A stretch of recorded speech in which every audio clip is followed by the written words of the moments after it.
Hi Mortgage Heroes, Andy Cruz here in Business Development, and this is Monday Mortgage Minute.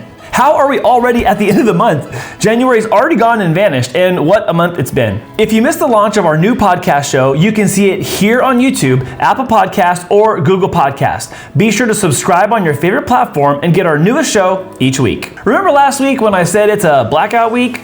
The week before the Fed rate decision and press conference? It's supposed to be calm and quiet. It kind of was, but kind of wasn't. Let me explain.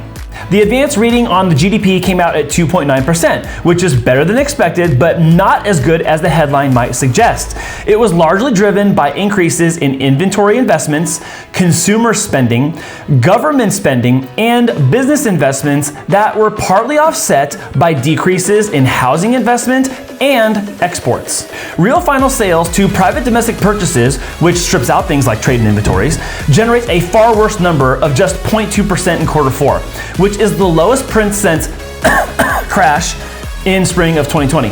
Think about that for a second. We're going to cling on to a 2.9% print, but in reality, the expansion of the economy was more like a paltry 0.2%. We could go as far as to say that this might be helping the Fed achieve their goals, since a slowing economy leads to softer labor market, and what did we see last week? More tech layoffs.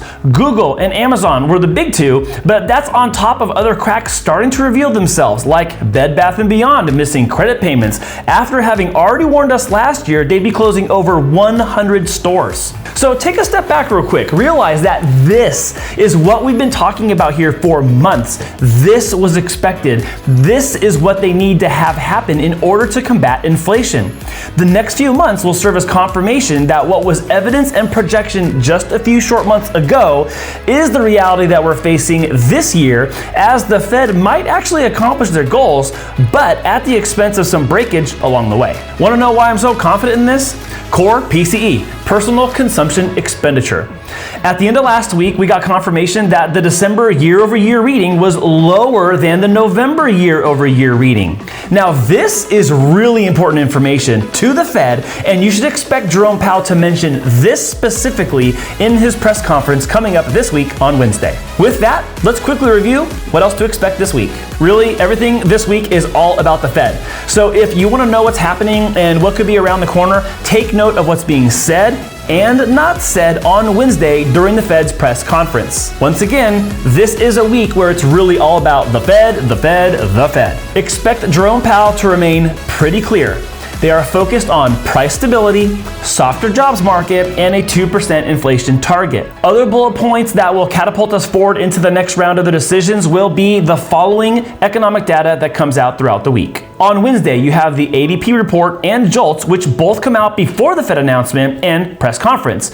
You can be sure that they already have this information in hand before we, the public, does. Thursday, we'll get unemployment claims, and on Friday, we'll see average hourly earnings, non-farm employment, and the unemployment rate, plus the ISM services PMI. So what's all this mean for mortgage rates, Andy? This will be a big week for the mortgage market. However, I want to caution you that we're not completely out of the woods yet. This first quarter of 2023 is really going to set the pace for where rates go throughout the rest of the year. The more time passes and the more we see direct and indirect impacts of Fed policy, look for silver linings among the mess, but make the right decision that suits the needs of you and your family. Look, the Fed, the economy, the government will always be in the mix of what you do and don't do when it comes to mortgage and real estate choices.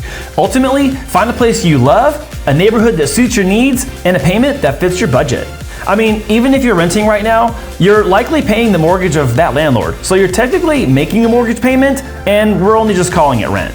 So to make that next right step in mortgage and real estate in 2023, it's imperative you get started now. Days in the market are going up. Listings are having to compete with one another to vie for buyers' interests and offers. Sellers are issuing concessions in a variety of ways, like closing costs, 2-1 buy down, and other benefits for choosing their home. There's a lot less buyer competition in this market, and if inventory holds steady, there will be slim pickings, but also less fighting over homes. Lastly, if you find yourself in a tough spot and you already own a home, reach out to us before the situation is unfixable. There's a lot we can do before financial hardship completely takes root. So if you're privately in that situation and needed someone to talk to, reach out to one of our loan officers, send us a DM, text, or email so we can help you out. Thanks again for tuning in to Monday Mortgage Minute. Remember to like, subscribe, and turn on notifications so you see this show right when it posts each week.